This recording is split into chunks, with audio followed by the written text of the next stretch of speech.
Welcome to the 2 for 20 podcast. It's just two guys for 20 minutes on faith, family, and figuring it out. Here are your hosts, Lewis and Jim. All right, welcome back, everybody. Lewis, how's everything going? All right? Everything is great. Jim, how you been? I am very antsy and frustrated right now. Antsy and frustrated. Okay, Yes. that's an interesting combination. Okay, so I know it's there's a few things in the world that I totally 100% recognize that nobody in the world cares about when somebody starts talking about this thing. But so many people engage in it, and for so many people, it becomes a place of excitement and agitation and frustration. And so the topic I want to talk about tonight is fantasy football.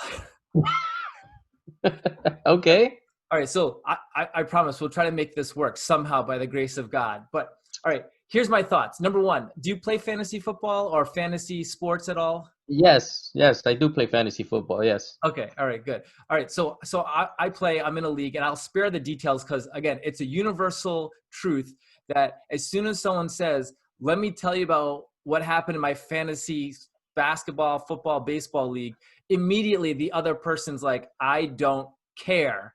Like, it's the most useless thing that someone could ever talk about, right? So Okay. with that 100% in mind, I thought this would be maybe interesting as a topic because, number one, like I said, I think a lot of people engage in fantasy football, and I should have done at least the 5 minutes worth of research to see how many people play. But I'm willing to bet we're talking in the millions. And the Yeah. money that goes into fantasy sports is probably in the billions. So you've got a huge population. And of those, I imagine there's lots of Catholics. There's lots of people of faith who play also, yourself, myself. Mhm. And so maybe what I thought we could talk about a little bit is, number one, a couple of thoughts of this. Number one, how much of an impact should we allow fantasy sports or sports consumerism, like watching sports, impact our real life situation, right? Like if fantasy sports or real life sports, like watching baseball or football or whatever, how much should we allow for that to impact our real life? So that's number one. And then number two, what do we do with the money that's tied up with this, right? And so maybe a general question would be like, what is the church's position on gambling? Mhm. Those are kind of like the two directions, right? And so we're both dads, we're both a couple of guys, we both like sports. Your boys play sports, my kids like playing sports. So we're around the sports world, and so I thought this would kind of fit in kind of hit a couple sweet spots for us. So what's your thoughts on all of that stuff, or bits of it? There's a lot there, right? What do you want to tackle first? The gambling part. Well, let's pause on the gambling. Let's talk Okay. about fantasy sports or sports in general. So let me ask you this question. Do you ever find in your real life, your relationship with your wife, your kids, kind of the things that actually matter, your kind of day-to-day relationships, your, more importantly, your spiritual life also, your life of grace and your life of avoiding sin as best as possible.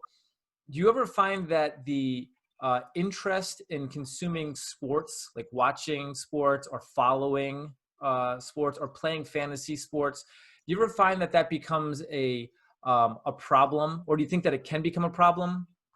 Yeah, absolutely. Not personally for me and my family. I think we view sports uh, as just another form of entertainment. We're not, vested so much that we are screaming if our team doesn't win, or we might be like, oh, whatever. But it's not like this intense. Like you see some people like really get into it. You see people crying when their team doesn't win.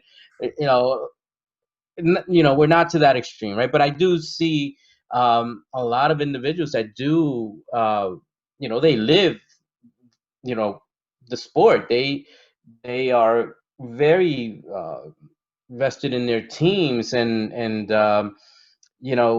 I can see that becoming a problem in a family setting. And it's interesting.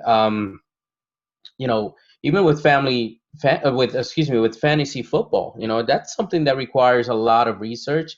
It requires a lot of strategizing and coming up with all these, and it takes up a lot of your time. So you know we can understand how spending this extra time doing these things, right, that are supposed to be about recreation, and just maybe having fun for an hour or two, and that's it.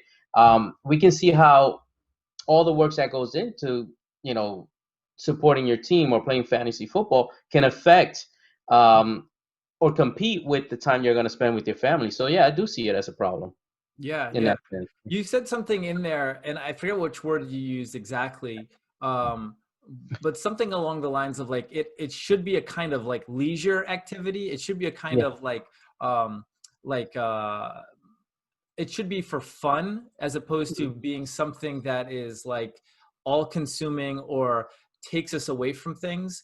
And so a couple of thoughts are just bouncing around in my head as you said that. Like, I think the thought of like consuming of sports and sports entertainment um, is such a privilege, particularly of us as Americans, Hmm. because it means that we're not burdened with like daily sufferings like other people around the world might be, right? Like I'm sure the guy who's like living literally like day by day, fighting for every little bit of food and money to try to keep himself going, keep his family going, could absolutely care less about like who's playing in the World Series or like what is the, my fantasy sports league. Like those are the least important things. So it's number one, I think something to kind of help contextualize that those are leisure activities, and leisure activities are not bad. And in fact, in some ways they can be good things. They can be a chance for us to find rest and find enjoyment. But I think that they can very easily become places of um, uh, putting things out of their proper priority, right? Hmm. And I think that's when the emotions kind of get stirred up, and people can easily fall into fits of anger or fits of sadness or depression or overexcitement to the point of like indulging in behavior that is just completely disproportionate to what happened. Hmm. I can remember being in college, and I grew up in New England, so I'm a big Boston sports fan. And I can Hmm. remember being in college in I won't 2000. hold it against you. Yeah, I know. All right. I can remember being in college in 2004 when the Red Sox won the World Series, which anyone who follows sports knows that like that was a huge moment. And Hmm. so The I can curse of remember, the Bambino. yeah, exactly. So you got 86 years. The team hasn't won, and the whole um, region was just like tense. All the sports are just tense. And so when they finally won, you would think there'd be like a collective like, whew, that was great. I feel finally we won a championship. But it almost had like this weird effect that there was, I remember driving through the city of Providence, Rhode Island, and seeing people setting fires in the middle of the street, like college students who were just like, let's party, flip a car over and set it on fire. And it's Hmm. like, what the heck are you doing? Like Yeah. your team won, you should be but there's, again, I think a lack of understanding of what are the priorities that ought to be kind of celebrated. And instead of just in a leisurely way saying, well, that was great, I'm happy my team won, like that was exciting, that was fun, but understanding still what's important, there's like a discombobulation of like, how do I respond emotionally? And so it kind of gets unleashed in these crazy ways. And so that happens when teams do well, when your favorite team does. And then when your team does really poorly, Hmm. like you can see people like super fans, if you will, having experiences of like mild depression. Yeah. I don't want to go to work tomorrow because like my team just Yeah. Yeah. lost, Yeah. or crazy things like that. And so I just think it's an interesting thing to consider, because like I said, it's something that's so big in our culture, and it's something that impacts so many dads, I think, is kind of the sports life and consuming of sports. But I think there's a real danger, if we're not careful, of allowing sports and sports entertainment, fantasy football, whatever, to kind of creep into our list of priorities, with God being at the top and our spouses and our children kind of following after that. And I think that comes a place of real disjointed behavior in the way people respond, you know? Yeah, that's a very good point. I think as dads, we have to, um, always consider what the priority is, right? And not invest so much um, emotional um, time into something like a sport or a sports team, right? We should always give priority to God, right? Um, you know, because and you see you gave two perfect examples, right? When the team wins and versus when the team loses, right? And if you think about it, whether the team wins or whether the team loses, the the reaction is the same, right? There's some type of negative reaction, right? Either there's a little bit of depression or it's a behavior that is contrary to what someone who just won something or at least felt like they won something, right? Because their team won, um, is doing, right? Or has done. So, and I think that comes from investing so much in something that doesn't really um, fulfill you, right? You think it does, right? You're in the moment and it's exciting, and you're in the game and you're supporting your team, but then all of a sudden you're like, all right, so they won. I need something more. It's like, and this is why you get those incidents of like, kids, turning cars around and burning, whatever, So, you know, when we fail to give priority to God, right? Because when we have God in our hearts, when we have and make God the priority, that happiness, that fulfillment, is there. It's there, and there's no question about it, right? But Yeah. I fear that some, especially dads and moms too, but and just you know anyone, it could be anyone, right? We look for happiness in things that don't really give us happiness, right? So, Yeah. and I think that's the problem. Yeah. We're looking for something. We're looking to fulfill something or void that fill a void that we have, and we try to do it through these sports, not realizing that the only thing we need is God. You know. Yeah. Yeah. I think Did that that's make sense? no, I like what you just said, and it had me thinking about the idea of idols.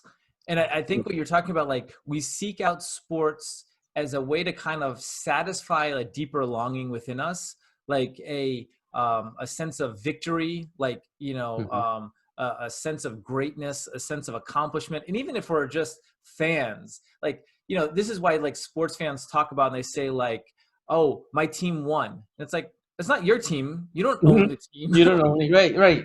I Like get that. you're just a guy at home who likes to watch them. Like, whatever. Like it's not your team. You don't own them. You don't have like you don't play on the team. You're not a manager. Like Mhm. you're a fan, right? But we kind of make this association and we identify ourselves. Um, I think somewhat unintentionally, but I think it becomes so much of a habit that it becomes uh, almost intermixed with who we are, Right. And I think that's when the that sense of lack of satisfaction, right? Like I'm looking at this team, this league, this whatever, as a kind of idol, a kind of God type thing to give me the happiness that really I should be going to God for, a satisfaction that I really should be going to God for, and instead of treating it as just leisure and just treating it as like a place where you can find some entertainment but leaving it there in its proper Mhm. spot, it becomes this place of it has to satisfy everything, and ultimately it doesn't, right? Because no idol ever satisfies because they're empty, they're limited, finite created things, and it's only God who's going to satisfy. So um yeah, that's an interesting thought there, because you're right. Like even when your favorite team, wins a championship, there's always still a sense of like, yeah, okay, well, next year we have to win it again. Like it's still Mhm. not Mhm. over. There's You're not even never like a satisfied. perfect. Yeah, there's never a kind of like a constant resting in it. Yeah. Which is strange. I never really considered that. Like, as a sports fan, like if my team wins, there's like moments of happiness, like, oh, that was fun. But then there's also like a sense of like, oh, but we have to play again next week. And I hope it's like, wow, Mhm. that's a really distressing kind of constant sense of angst, you know? Yeah, yeah. Um, and that's the key. I mean, I think, and it, it's not just like sports and fantasy football, whatever. It could be anything that takes over, or you give priority to over God, right? Like when Even my with wife watches The Bachelor, episodes until 3 in the morning because she loves it. No, I'm just kidding. yeah, but it's no, but it's I true, should edit right? this out. Maybe, right?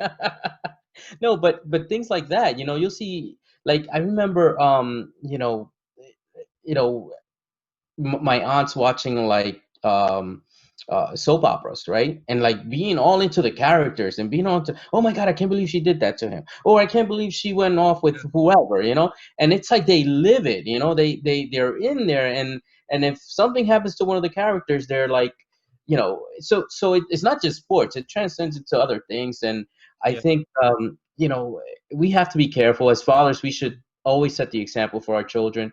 For example, I was just watching the World Series here, the Game 6 of the Dodgers and Rays, right? And Lewis fell asleep. My son fell asleep, and he wakes up. He goes, "Oh, what did I miss?" And I don't want to go to sleep. And I'm like, "Dude, relax. It's just a game, like any other game. It's better to sleep. Yeah. And it's I do that because I want him to see it as just a game. Yeah, it's a World Series, and you love baseball, you play baseball, but it's just a game. And even when he plays the game, I want him to see it as, it's just a game. Do your best, but it's just a game. We, and because of that fear, right? That a sport or a hobby or a show will take over, and we make it an idol, as you say, and it's a Yeah. problem. That's interesting. Yeah, I think that the place of like, how do we again, you like sports, I like sports, our kids like sports, your boys like it, my oldest son plays a lot of sports. How do we cultivate that in a healthy way? And maybe just to kind of tie it in, because we're running low on time, but like Mm, the idea of gambling and where does money fit into this? Because I think, we've been talking about sports as kind of this, it can take this shape of an idol. And I think something like gambling, sports gambling, and even playing fantasy football, when you even just put a few dollars in a pot, mm, um, it kind of is almost like, it feels like throwing gasoline on a fire, right? Like mm, it's taking a kind of thing that you're probably enjoy too much, that you're already spending too much time letting it consume your life, and then just ratcheting it up. And mm, so, yeah, gambling is allowed. The church says that gambling is okay with certain moderation, so it doesn't put yourself or your family in a detrimental state. So, like, you're allowed to, mhm, put a little money and do that for entertainment, but not to the point of it becoming affecting your family. mhm. But I wonder when it comes to sports and sports gambling, fantasy football, and money, it just kind of ratchets things up because now you've taken something that is, yeah, just entertainment, just a consumer, to now I'm an active buyer. There's a financial investment into it. So I think that ratchets it up. But to maybe just wrap on this with the kids, what might be like a quick piece of advice that you could give to your boys to kind of help them to stay grounded so they can still enjoy sports, be a sports fan, watch the World Series, on stay up late and watch, but not be to the point of like a distraction from what really matters.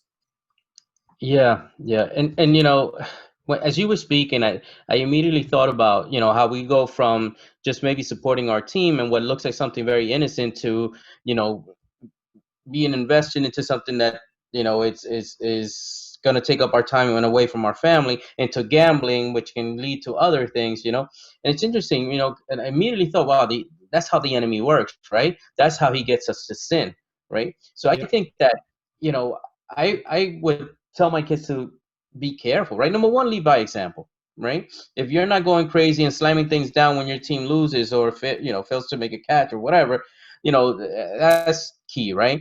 But also help them understand how sin can creep into our lives. And the enemy is so astute that he presents things that may seem innocent at the beginning, right? And we may get carried away, or we may hear things like, um, that may lead us to do other things, and not realizing that we're engaging in behavior that is not what God wants for us. Yeah. Does that make sense? Yeah. I like that. What would you That's a good say? piece of advice. I think we should end with that, because I think there's a lot of wisdom in that. The devil finds little ways to kind of sneak into the cracks of our lives, and if we're not careful, not that sports are evil, because they're not. Many saints have enjoyed playing sports. John Paul II comes to mind, and said sports are wonderful, but at the same time, they're not God. And when we start to put them up there, and so I think you're right. We have to be cautious not to let the enemy kind of sneak in and twist something that's not God and put that in the place of God. So that's good stuff. Cool. All right. Well, thanks for chatting and talking me off a ledge, because I was feeling all anxious about my fantasy football team, because I'm a bit of a crazy person. So I feel a little better now. I'll have to go to put things in proper priority. Go pray a little bit or something. Yeah, just before the draft, do that. Yeah. All right, everybody. We'll see you all next time. Take care. All right. Take care, everybody. Thanks for listening. Thanks for listening. If you enjoyed this, make sure to share with a friend. See you next time. Bye. God bless.